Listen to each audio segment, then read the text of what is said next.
One of the challenging issues that come up often with clients as they're making a plan are family dynamics, right? So a lot of times we'll have a client that has a financially responsible child and perhaps not so financially responsible child.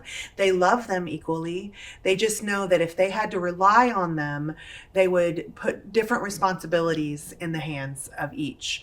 And that's okay. So a lot of times when I am counseling clients on who should they pick as their power of attorney, who should they pick as their trustee of their trust, the most important question is who is the most competent person? It's not who is the oldest child. It's not who is the child that lives the closest. It's who could do the best job for you. And we do sometimes have to counsel through the feelings of what if my kids think it's not fair? What if my kids think I'm favoring one over the other?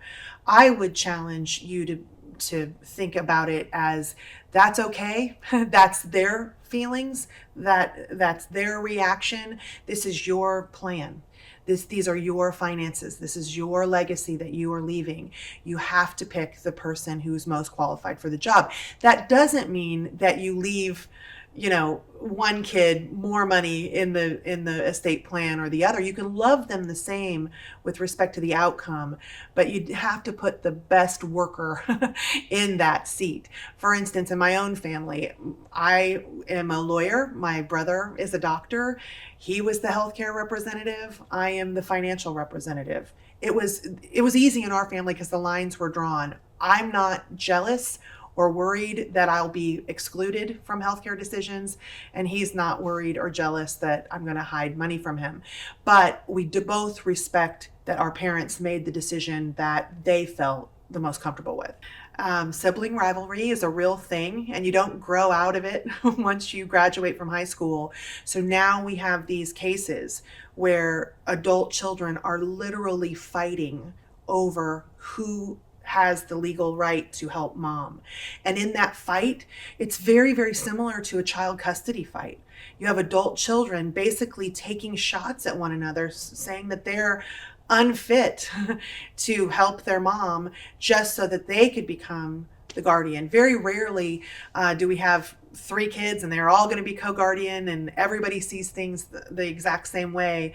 I wish there were more cases like that, but that's not the norm. So now we have adult children fighting with each other over their parent, and you can't unsay some of the things that you have to say in those legal proceedings, and it costs a lot of money that will come out of mom's pocket, which if the goal was to help mom in the first place, we're just hurting her. We're hurting her financial situation.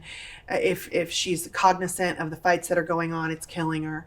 So those kinds of things can so easily be avoided with just a little bit of proactive planning. And if mom is not making those decisions of who would be her power of attorney or who would help her upon her incapacitation, adult children, do yourself a favor and broach the subject with her. I love you, mom. I want to help you.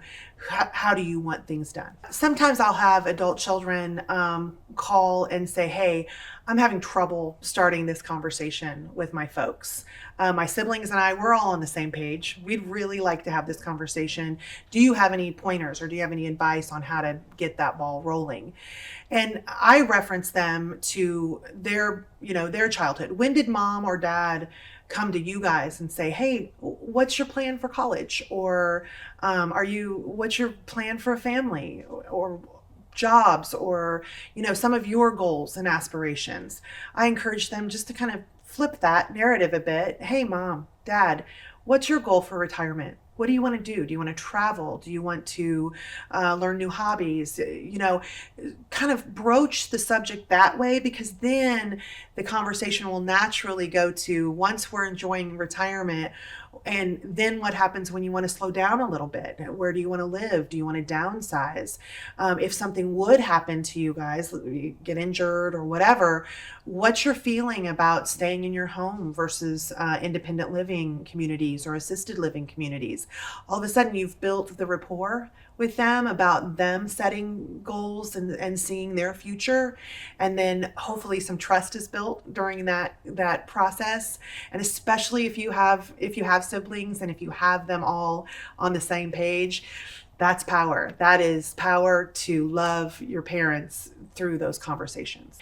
I will share with you kind of a horror story of a case that we dealt with a few years ago.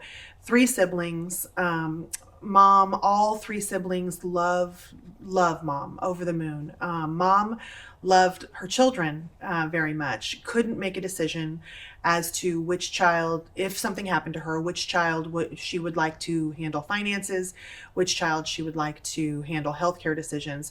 Didn't make that decision when she was perfectly healthy.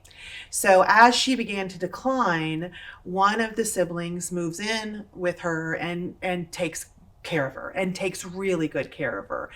She's thriving because her daughter is there helping her, nourishing her with very healthy meals. But that daughter takes a lot of pride in her work and kind of shuns the other two siblings on any decision with respect to mom. Even becomes a little bit paranoid with respect to not letting them see mom even.